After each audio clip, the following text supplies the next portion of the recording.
النهارده التجربة التانية في تحدي ان انا اجري ماراثون اللي هو 42 كيلو 195 متر. يا حبيبي وان المستحيل كلمة موجودة بس عشان تدينا حجة ان احنا ما نحاولش. انا بجد مش عارف ان هقدر اكمل كل المسافة دي ولا لا.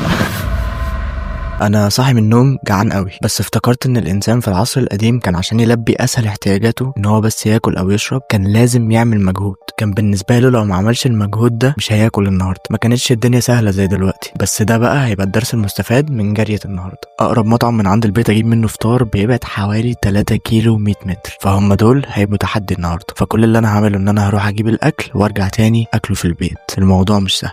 بسم الله توكلنا على الله. بصراحة المسافة المرة دي طويلة وانا مش عارف انا هروح وهقدر ارجع ولا لا، بس ان شاء الله احنا قدها. يلا بقى نجرب جزء من حياة البني ادم في العصر القديم. دلوقتي انا هشغل التايمر عشان اشوف انا هروح في قد ايه وهرجع في قد ايه. بسم الله.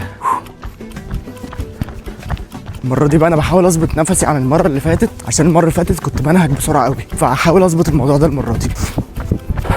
يا رب بس الكلام ما تجريش ورايا تاني. الموضوع مش سهل خالص، بس ان شاء الله احنا قدها. انا بجد مش عارف ان هقدر اكمل كل المسافه دي ولا لا. ما انا هجري ال 42 كيلو يعني هجريهم، ماليش دعوه. انا تفكيري كله في الاكل دلوقتي. الكلاب بقى الكلاب، يعني النهارده منظم نفسي شويه احسن عن المره اللي فاتت، فدي حاجه كويسه. كل اللي انا بحاول اعمله ان انا احاول على قد ما اقدر ما اقفش ولا اتمشى. ماشي احنا كده غالبا عدينا نص المسافه وفاضل النص التاني ولسه هنرجع. يا رب. احنا بقى ايه نجيب؟ ايه، واحد فول، واحد طعميه، واحد بطاطس، واحد بيض بسطرمه، عشان نعوض اللي احنا عملناه ده. في البدايه كنت فاقد الامل ان انا اوصل كل جري من غير ما اريح، بس الحمد لله هانت. هنا بقى لازم نبطأ سنة عشان بس هعدي الطريق. ربنا يستر. الحمد لله عدينا الطريق بسلام. بدأت اشم ريحة الفول من هنا.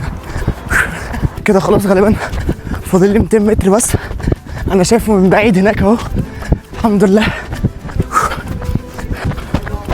يا حبيبي. انا من مصر وبشجعك. كده اقدر اقول لكم ان انا وصلت بالسلامه. نخش بقى نطلب الفطار وناخده ونرجع جري تاني. يا رب اقدر ارجع. كده انا وصلت ال 3 كيلو دول في 18 دقيقه، ودي حاجه كويسه، وكمان طلبنا الاوردر. يا رب اقدر ارجع.